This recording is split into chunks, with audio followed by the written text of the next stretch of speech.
Olá, tudo bem? E aí, como você está? Está se cuidando? Eu espero que sim. Então, vamos continuar na nossa aula. Hoje a gente vai falar sobre atos ilícitos.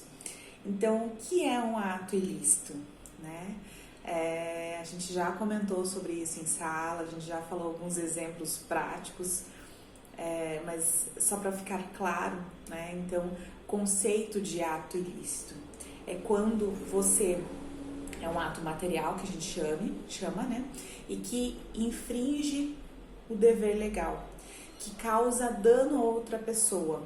Então, assim, vamos pensar, eu causei dano a um de vocês. Dessa forma, eu tenho o dever eu sou responsável, então eu tenho o dever de ressarcir aquele dano que eu cometi com algum de vocês, né? Então, quando a gente fala em ato ilícito, ele está diretamente relacionado com a responsabilidade. Então, eu tenho responsabilidade por aquele meu ato, né? Então, eu posso sim, a gente já tinha comentado sobre isso, que a lei ela não fala, não pode, mas ela fala se você cometer, você tem que ser responsabilizado por isso, né? Então, é nesse sentido. E aí, quando a gente fala em responsabilidade civil, a gente tem que entender que o Código Civil ele é muito claro em relação a esse prejuízo. Então, quando eu cometo, né, um ato ilícito, que eu causo um prejuízo a outra pessoa, em decorrência desse ato ilícito, eu tenho que ressarcir a outra pessoa. Então, assim, até no Código Civil ele tem o artigo 186 que fala que aquele que, por ação ou omissão voluntária, negligência ou imprudência, violar e causar dano a outrem, ainda que exclusivamente moral, comete ato ilícito.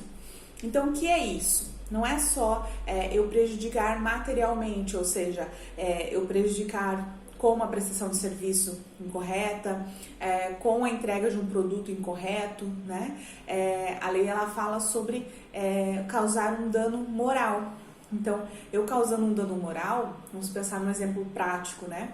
Uma operadora qualquer coloca o meu nome no Serasa, né? Então, o que vai acontecer? Só que assim, indevidamente, eu estava pagando tudo certinho e mesmo assim eles foram lá e colocaram meu nome no Serasa. O que acontece nesse sentido? Causou um dano, né? Porque causou um dano à minha imagem quanto pagadora, né? Então, eles cometeram este dano e eles têm que me indenizar em relação a isso. Então, quando a gente fala em dano moral, né, ele tem essa relação porque cometeu-se um ato ilícito. Então, eles cometeram um ato ilícito comigo e aí, dessa forma, eles têm que me indenizar, né? E aí também, 187 do Código Civil também ele fala que também comete ato ilícito o titular de um direito, que ao exercê-lo, excede manifestadamente os limites impostos pelo seu fim econômico-social, pela boa-fé ou pelos bons costumes. Então, assim, é quando quem teria o direito, né, excede o que deveria. Então, ele passa o limite, né, ele passa o limite tanto da ordem quando ele é economicamente melhor, né, ou socialmente melhor, né, por status. Então, ele ultrapassando e atingindo o outro de alguma forma, cometendo um ato ilícito, ele também deve ser responsabilizado, tá? E aí também o 927 do Código Civil, ele estabelece que aquele que por ato ilícito causar dano a outrem fica obrigado a repará-lo, né? Então aí já fala do ressarcimento, né? Tanto ressarcimento moral como material. No entanto, né, deve-se analisar se houve dolo ou culpa, né? Se houve a intenção ou não de cometer aquele ato. Que isso também, a gente não pode simplesmente sair por aí e falar assim, não, você cometeu um ato ilícito, você tem que me indenizar, tá? Mas foi por dolo ou por culpa? Então, primeiro analisa-se se ele teve dolo ou culpa, para depois depois pensar na indenização, né? Então a gente não pode simplesmente sair por aí querendo que todo mundo indenize todo mundo, né? Então não é dessa forma que acontece, a gente tem que provar que houve, né? Então assim, quando a gente tem esta, eu até coloquei no slide, presunção de indenizar, o que seria isso? Uma possível responsabilidade contratual, né? A gente está falando em contratos, está falando aí por aí que eu vou querendo pedir dano para todo mundo, né? Existe um contrato, a gente está falando ainda de direito das obrigações, a gente está falando dentro dessa relação de direito privado, tá? Então, assim, o que a gente precisa, quais são os critérios, quais são os pressupostos para eu pedir essa indenização, para gerar a responsabilidade, né, dentro do contrato, para que a outra pessoa seja responsabilizada por isso, tá? E tenha que me indenizar. Então, primeiro, né, analisar se houve dolo ou culpa do agente. Então, se de fato a pessoa agiu porque quis ou não, foi uma exceção, uma fatalidade, né? Se ocorreu de fato dano, né? Se a outra pessoa sofreu este dano de fato. Então, quando a gente fala, por exemplo, no que eu estava falando do nome Serasa, isso de fato causa dano, né? Então, assim, se eu tenho o meu nome limpo, se alguém vai lá e coloca meu nome nos órgãos de restrição ao crédito, eu com certeza estou sendo indenizada por isso, porque eu não posso utilizar meu nome, não posso financiar ou alguma coisa, porque, né, o meu nome está nos órgãos de restrição, tá? E aí, assim, tem que ter essa relação, que a gente chama de nexo de causalidade. Então, tem que ter a relação entre o comportamento e o dano causado. Então, o que é isso? Eles colocaram o meu nome no Serasa e me causou um dano à minha imagem. Então, houve uma relação entre si, né? Então, para causar o meu dano, ocorreu. Então, as duas coisas aconteceram ao mesmo tempo, né? Indiferente se meu nome já está no Serasa lá porque eu não pago nenhum credor, né? E um deles foi lá e colocou, eu vou lá e peço dano, mas eu tô devendo. Né? Então, se eu estou devendo, não é porque eu estou devendo que ele não pode colocar, né? Ele pode sim colocar, porque ele não pode, de repente, sair divulgando por aí que eu estou devendo, né? Então, uma situação é me colocar nos órgãos de restrição, outra coisa é colocar na internet, nas redes sociais, que eu sou uma má pagadora e que eu estou devendo. Né? Então, isso eu não posso fazer, né? Tem que tomar muito cuidado com essa relação, né? Que isso pode causar um dano também. E aí, assim, como provar o dolo ou culpa, né? Então, assim, a gente precisa provar que houve o dolo, né? Então, se a gente, por exemplo, não, eu vou lá e acuso a pessoa que ela agiu com dolo comigo, né?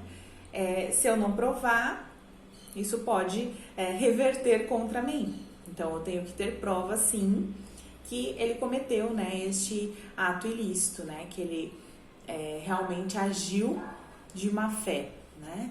E aí, só relembrando a diferença entre dolo e culpa, que eu já tinha falado na apresentação passada, eu fiz aí um breve comentário sobre isso. Então, assim, o que seria o dolo? Né? O dolo é, de fato, eu querer prejudicar, né? Por ação ou omissão, tem que ficar claro isso, porque assim, não é só eu falar assim, não, eu quero cometer o ato, não, eu deixar de cometer também de forma proposital, falar assim, não, eu não quero, não vou fazer, né? E deveria ter feito, sim, eu agi porque eu quis, né? Então entendam, quando a gente fala em dolo, é aquele agir porque quis, né? Ele realmente premeditou, ele falou, não, eu não vou fazer. Ou eu vou fazer para prejudicar mesmo, porque eu não tô nem aí, né?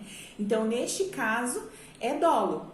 Então, tem que ficar bem claro, quando a pessoa agiu porque quis, comete o dolo, né? Então, ela ou planejou, ou, né, tô nem aí, vou fazer e tá tudo bem, né? Então, ela pouco se importa com as consequências do ato. Então ela agiu sabendo que poderia acontecer, né? Já a diferença da culpa. A culpa é aquele puxa vida. Que coisa. Então assim, ele é um erro de conduta, não queria ter feito, né? Mas foi, né? Então eu tinha a intenção, não tinha, não, neste caso não, né? Eu de repente aconteceu e foi, né? Então assim, quando a gente fala na culpa, ela pode ser, tem 3 possibilidades, né? Que seria por negligência, que seria por imprudência ou que seria por imperícia, né? Então assim, quando a gente fala em negligência, né? A gente pensa em negligência, a gente já pensa em negligência médica, né? Mas isso também pode ser em outras situações. Então, é aquele descuido, é aquele tipo, puxa vida, se eu tivesse prestado mais atenção, não tinha dado isso, né? Se eu tivesse me ligado mais, não tinha dado. Então, é você não realizar o ato completo e de forma cautelosa, de forma pré-determinada, né? Isso é a negligência. A imprudência é realmente a falta de descuido, a falta de experiência, né? Então, quando eu falo imprudência, já vem em mente, né, a questão do motorista, né? Então, eu fui imprudente, eu não tomei as precauções, eu não não cuidei, né? Eu violei as principais regras, então eu fui imprudente. E imperícia é fazer alguma coisa sem ter o conhecimento técnico para aquilo, né? Então, eu vou fazer, não sou bem, não tenho todo o conhecimento, mas eu vou fazer. Acho que não vai dar nada, né? Eu acho que não vai dar nada, pode dar, né? Então isso chama imperícia, eu não ter o conhecimento, a aptidão técnica para realizar, tá? E aí assim, do nexo de causalidade ou desta relação entre o dano e o dano causado e o ato, né? O ato e o dano. Então assim, eu tenho que ter essa relação entre o dano e o ato, tá? Ele tem que estar amarradinho. Se ele não tiver esse nexo de causalidade, não tem um ato ilícito, né? Então, são pessoas distintas. Se eu tenho um ato, mas eu não prejudiquei ninguém, não tem que se indenizar nada. Isso eu tô falando na responsabilidade para indenizar, tá? Então, assim, não quer dizer que o ato ilícito por si só não dá nada. Não. Mas para indenizar, para ter, eu preciso ter esse nexo de causalidade. Os dois têm que ter relação, tá? Entre o ato e se eu prejudiquei alguém, ok? O simples ato, eu vou responder pelo ato, mas eu não responsabilizo, eu não preciso indenizar ninguém, tá? Então é só nesse sentido, tem que ter esta relação entre eles. E aí assim, existe a possibilidade do que a gente chama de responsabilidade sem culpa, né? Então assim, como a gente tem a teoria da culpa, né? Se a gente agiu de forma culposa ou dolosa, e aí se o agente ele não agiu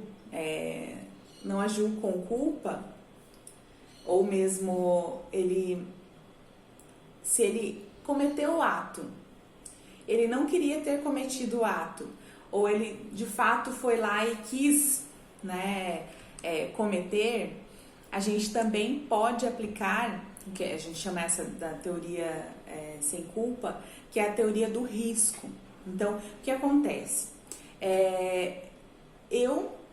O Código Civil, ele fala no 927, ele fala assim, que pode haver a obrigação de reparar o dano independente de culpa. Então, sendo culpado ou não, eu tenho que, eu sou responsabilizado por isso e eu tenho que reparar o dano, tá? Então, independente de culpa, nos casos especificados em lei ou quando a atividade normalmente desenvolvida pelo autor do dano implica por sua natureza riscos para o direito de outrem. Então, o que isso quer dizer, né? Na teoria do risco, não é analisado se de fato eu causei o dano.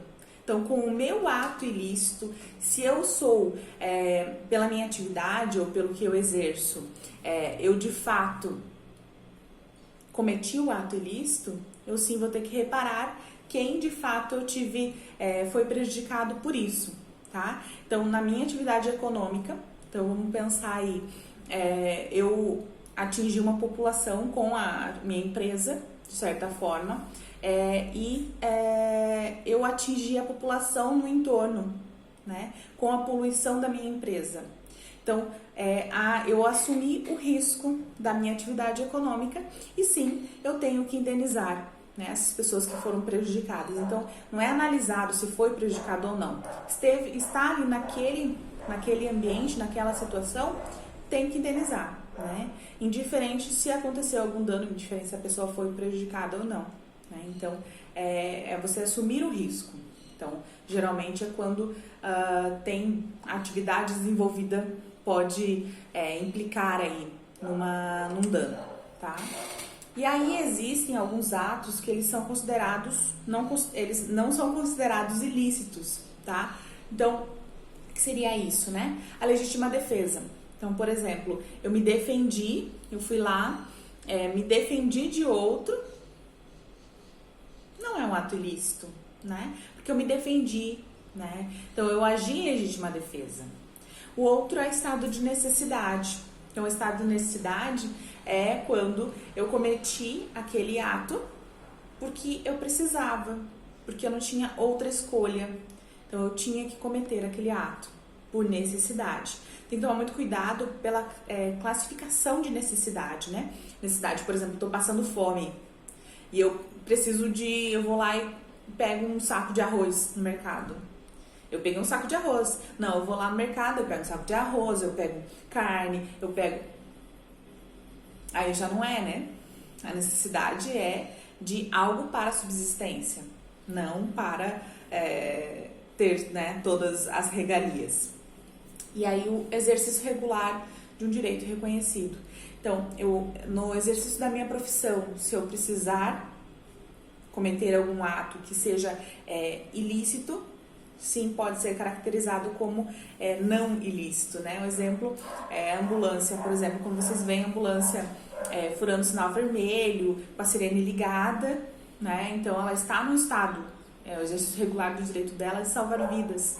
Então, se ela passou o sinal vermelho, a infração de trânsito, ela vai ser aplicada, mas ela não precisa, né? Ela vai chegar, mas você vai se defender e ok, porque ele estava exercendo, ele estava no exercício regular de salvar vidas, né? Então, fica sempre naquela, né? Poxa, passou o sinal vermelho e agora? Não sei se vocês já pensaram sobre isso, mas né? Ele acaba não se caracterizando por um ato ilícito, né? Então, porque ele está no exercício regular do direito deles, de salvar vidas, né? Ele está trabalhando para isso. Ok? Então seria isso. Tem um texto aqui para complementar um pouquinho o que eu falei agora com vocês.